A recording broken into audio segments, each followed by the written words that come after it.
Hello అండి, ఈ smiley flower ఎలా రెడీ చేసుకోవాలో చూసేద్దాం వచ్చేయండి. దీనికోసం నేను ఇక్కడ 8 కలర్స్ ఊలని తీసుకున్నాను. ఇలాగా ఒక కలర్ తీసుకొని ఇక్కడ చూపిస్తున్నట్టు వేలికి చుట్టుకోవాలి. ఇప్పుడు నీడిల్తో ఇలా బయటికి తీస్తే ఒక చైన్ వస్తుంది. ఈ చైన్ నుంచి 3 చైన్స్ వేసుకోవాలి. ఇప్పుడు నీడిల్ని ఒక్కసారి ఇలా చుట్టుకొని ఆ రింగ్లో నుంచి ఇలాగా తీస్తే 3 చైన్స్ వస్తాయి. ఇప్పుడు 2 చైన్స్లో ఒకసారి నీడిల్ని బయటికి తీయాలి, మరో 2 చైన్స్ని ఒకసారి నీడిల్ బయటికి తీయాలి. ఇక్కడ చూపిస్తున్నట్టు ఇలా చుట్టుకొని ఇలా తీస్తే 3 చైన్స్ వస్తాయి. ఇక్కడ 2 చైన్స్లో ఒకసారి బయటికి తీస్తాం నీడిల్ని, మరో 2 చైన్స్ అవుతాయి. అలాగా ఒకసారి తీయాలి.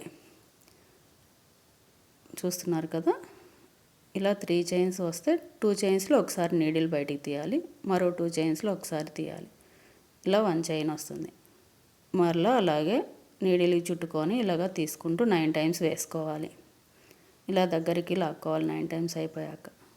ఇప్పుడు ఫస్ట్ వేసుకున్న చైన్ దగ్గర నుంచి ఇలాగ స్లిప్ స్టిచ్ వేసేయాలి. ఇప్పుడు మరలా 3 చైన్స్ వేసుకోవాలి. ఇప్పుడు ఒక్కొక్క చైన్లో నుంచి మనకి 2 టైమ్స్ వేసుకోవాలి. 9 చైన్స్ వస్తాయి కదా, 9 చైన్లో ఒక్కొక్క చైన్లో 2 టైమ్స్ ఇలాగే వేసుకోవాలి. అప్పుడు మనకి ఇక్కడ 18 చైన్స్ అవుతాయి. ఇలాగే చైన్స్ మొత్తం కంప్లీట్ చేసేసుకుంటే ఒక రింగ్ లాగా ఫామ్ అవుతుంది. చూస్తున్నారు కదా, ఇలా వస్తుంది. తర్వాత స్లిప్ స్టిచ్ వేసుకొని ఇలాగ థ్రెడ్ని కట్ చేసుకొని బయటికి లాగేసేయాలి. ఇలా రింగ్కి బ్యాక్ సైడ్ ఉన్న థ్రెడ్ని కట్ చేసుకోవాలి. ఇప్పుడు ఇక్కడ ఎక్స్ట్రా ఉన్న థ్రెడ్ని లోపలికి ఇలా పెట్టుకుంటూ మరో కలర్ని దానికి అటాచ్ చేసుకోవాలి రింగ్కి. ఇక్కడ చూపిస్తున్నాం కదా, ఇలా నీడిల్ని పెట్టి థ్రెడ్ని ఇలా వేళ్ళ మధ్యలో పెట్టుకొని ఇక్కడ చూపిస్తున్న గ్రీన్ కలర్ని ఇలా వేళ్ళ మధ్యలో పెట్టుకొని ఇలా లాగితే ఒక చైన్ వస్తుంది. ఇప్పుడు దాన్ని టైట్గా లాక్కొని ఇక్కడ 3 చైన్స్ వేసుకోవాలి మనం. ఇలా వేసుకొని ఇలా ఒకసారి నీడిల్కి చుట్టి ఇలా బయటికి తీస్తే 3 చైన్స్ వస్తాయి. దీన్ని డబుల్ క్రోషే అంటారు. ఇలాగే ఒక్కొక్క కలర్ని ఇలా వేసుకోవాలి. ఇలా 3 చైన్స్లో వేసుకోవాలి. 2 చైన్స్లో డబుల్ క్రోషే వేసుకోవాలి.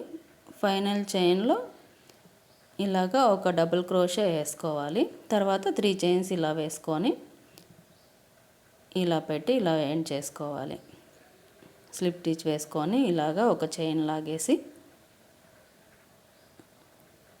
థ్రెడ్ కట్ చేసుకోవాలి. ఇలా టైట్ చేసుకొని ఆ థ్రెడ్ కనిపించకుండా ఇలా బ్యాక్ సైడ్ పెట్టేసుకొని ఇంకా మరో థ్రెడ్తో ఇలాగే మరో పెటల్ వేసుకోవాలి. ఇక్కడ చూపిస్తున్నట్టు ఇలాగా మరో కలర్ని అటాచ్ చేసుకోవాలి. దీన్ని కూడా ఇలాగే గ్రీన్ కలర్ అయితే ఎలా అయితే అల్లుకున్నామో అలాగే ఫస్ట్ ఒక చైన్ తీసుకొని ఇలాగ 3 చైన్స్ తీసుకోవాలి. డబుల్ క్రోషే ఇలాగే వేసుకోవాలి.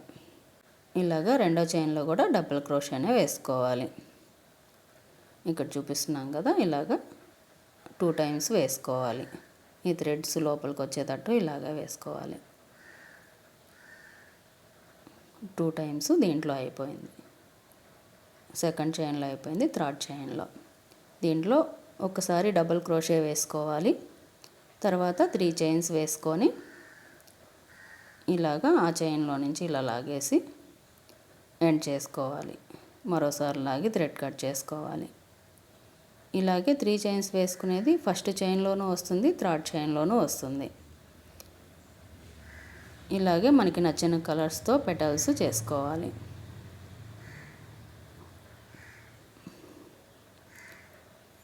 ఒక్కొక్క పెటలు ఒక్కొక్క కలర్తో చేసుకుంటే బాగా అనిపిస్తుంది. ఇప్పుడు మనం ఇక్కడ ఎల్లో కలర్ తీసుకొని సేమ్ మెథడ్లోనే డబుల్ క్రోషే 3 చైన్స్ ఒకసారి, డబుల్ క్రోషే ఒకసారి, సెకండ్ చైన్లో కూడా డబుల్ క్రోషే 2 టైమ్స్ వేసుకోవాలి. థర్డ్ చైన్లో ఒక డబుల్ క్రోషే 3 చైన్స్ వేసుకొని ఎండ్ చేసుకోవాలి. ఇలా మన ఫ్లవర్కి పెటల్స్ మొత్తం రెడీ చేసుకోవాలి. ఒక్కొక్క కలర్ని ఇలాగే అటాచ్ చేసుకుంటూ ముడి వేసుకుంటూ ఇలాగే చేసుకోవాలి. మనకు నచ్చిన కలర్ కాంబినేషన్లో పెట్టుకుంటూ ఇలాగే పెటల్స్ మొత్తం కంప్లీట్ చేసుకోవాలి. ఇలా ఫ్లవర్ కంప్లీట్ అయ్యాక దీనికి నేను ఐస్ పెట్టుకుంటున్నాను. దానికోసం గమ్ తీసుకొని ఇలా పెట్టుకొని నా దగ్గర ఉన్న కుందన్స్ పెట్టాను. ఇవి బ్లూ కలరు, మీ దగ్గర బ్లాక్ ఉంటే బ్లాక్ పెట్టుకోండి. ఇలా ఐస్ పెట్టేశాను.